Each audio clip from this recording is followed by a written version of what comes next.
Hello guys, nandito tayo sa Davao. Ang ating kinaroroonan ay tingnan natin guys ha.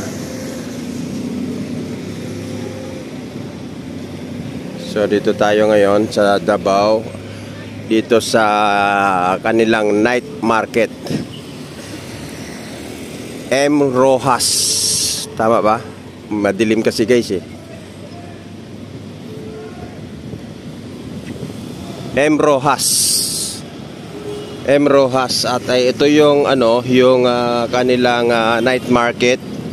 Kung mapapansin nyo, sa ganitong oras ay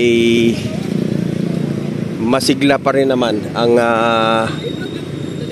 rito, ekonomiya guys. Kitang-kita naman natin at ayan.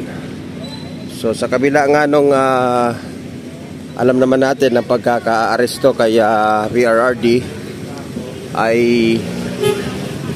wala naman tayo nakitang kakaiba.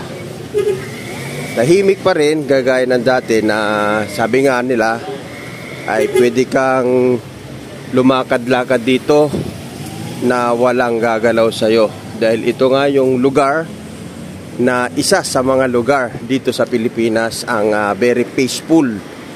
At yun nga, isa sa mga ipinagmamalaki ng Davao na kahit sa kanilang ganitong oras ng gabi ay pwede kang maglakad nang walang gagalaw sa'yo o gagawa ng masama sa'yo.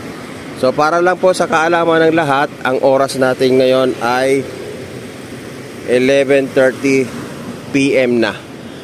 Ayan, 11:30 PM. So yan, nasa M. Rojas po tayo guys. Ayan. Ang kapansin-pansin nga pala dito guys sa kanilang highway o street, wala akong nakikitang kawad ng kuryente. Ayan. So wala akong nakikitang kawad ng kuryente. Wala Ayan. So ito yung tinatawag nila na nasa underground. Ito yung underground na yung sinasabi nila na yung naturang kuryente ay nasa ilalim, pero meron siyang street light. Ayan. Kapansin-pansin, napakalinis ng itaas.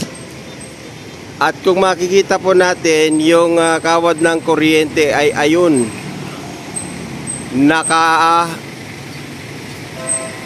baon sa ilalim.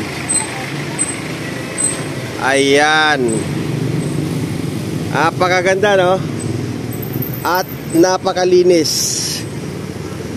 Ang ganda palang tingnan guys pagka ganito yung inyong syudad na wala kang makitang kawad ng kuryente. Meron man malaki sa taas, ayun merong sa taas, pero yung salabat na kagaya ng nasa Metro Manila ay wala tayong makitang kagaya ng sa Metro Manila. Ayun ang kagandahan. Yan, napakalinis ang lugar ng Davao. Kaya naman nakaka-proud. Nakaka-proud pagka ganito. Meron pa lang ganito ha. Ayan.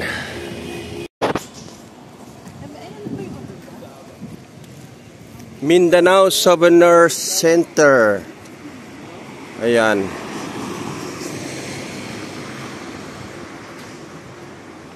Ang linis yung kawad nila ng kuryente, ayan